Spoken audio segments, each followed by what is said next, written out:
Look at the piece. Hi everyone, এই tandoori chicken বনোৱাৰ প্ৰচেছটো মই আপোনালোকক দেখাই দিছোঁ। ইয়াত মই দিলোঁ দৈ, যিটো টেঙা দৈ আছিলে, আৰু বেছিক স্পাইচেছ, য'ত আছিলে জিৰা, ধনিয়া, জলকীয়া গুড়ি, আদা নহৰু পেষ্ট, কচুৰি মেথি, নিমখ, হালধি আৰু তন্দুৰী চিকেন মছলা আৰু নেমু। এইখিনি দি এই মছলাটোক এটা ধুনীয়া পেষ্ট ধুনীয়াকৈ মিক্স কৰি ল'লোঁ। মই একেবাৰে গোটেইখিনি মছলা ধুনীয়াকৈ মিক্স কৰি ল'লোঁ নেমু দি। মিক্স কৰি আছোঁ। ইয়াক একেবাৰে ভালদৰে এনেদৰে মিক্স কৰি ল'লোঁ।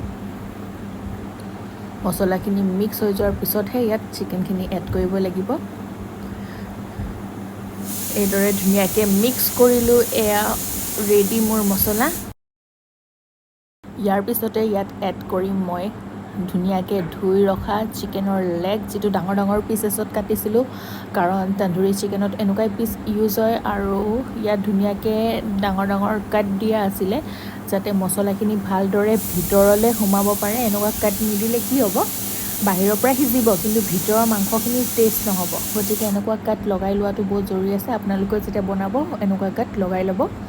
আৰু ধুনীয়াকৈ মছলাখিনি ভিতৰত কাটখিনি ভৰাই ধুনীয়াকৈ মেৰিনেট কৰি ইয়াক মই থৈ দিলোঁ 1 ঘণ্টাৰ কাৰণে। 1 ঘণ্টাৰ পিছতে বনাম, তেতিয়া ইয়াৰ গোটেই মছলাখিনি ভিতৰত সোমাই যাব। 1 ঘণ্টা হৈ গ'ল। এতিয়া মই পেনত দিলোঁ বাটাৰ গৰম হোৱাৰ পিছত মই এতিয়া চিকেনখিনি এড কৰিম পেনত।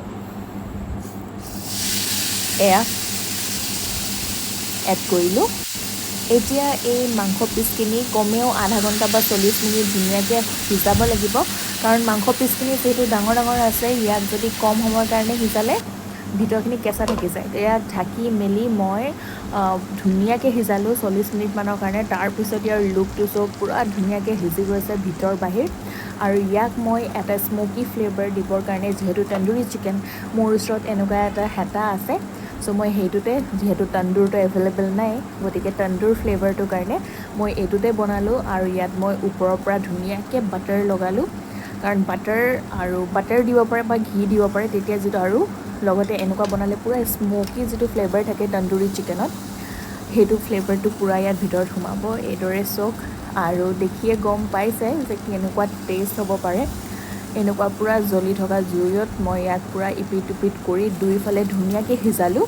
মানে 90% কুক হোৱাৰ পিছত ইয়াক আৰু এনেদৰে 15-20 মিনিটমান দুই ছাইড কৰি ভালদৰে এনেকৈ সিজাব লাগিব।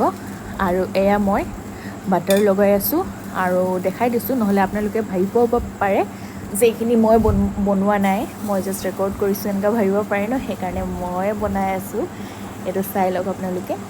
আৰু আকৌ বাটাৰ কিন্তু বেছিয়ে লাগিলে। ইয়াত বাটাৰ ব্ৰাছেৰে ধুনীয়াকৈ ব্ৰাছ কৰি এইদৰে যেতিয়া আপোনালোকে বনাব, তেতিয়া ইয়াৰ পূৰা স্মোকি ফ্লেভাৰটো সোমাই যাব। 10-15 মিনিট দেই। আৰু লাষ্টত চক, এয়া পূৰা স্মোক, পূৰা ধোঁৱা ওলাই আছেগৈ আৰু ৰেডি হৈ গ'ল মোৰ। দেখিছেনে কি ধুনীয়াকৈ সিজিছে, পূৰা বথ ছাইড সিজিছে, ভিতৰতো সিজিছে। আৰু এয়া মোৰ প্লেটিং, লগত লাচ্ছা পিঁয়াজ, চাটনি।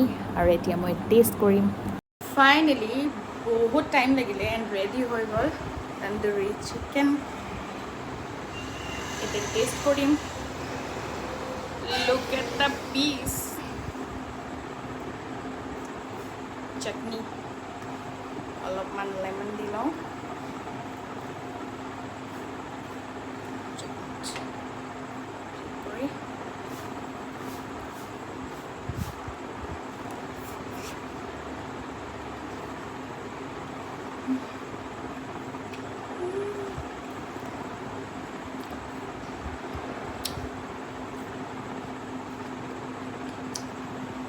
So delicious, বহুত টেষ্টি দেই।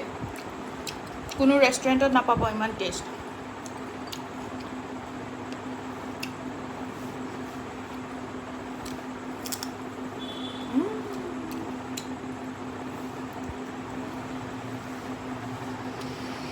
ৱাও,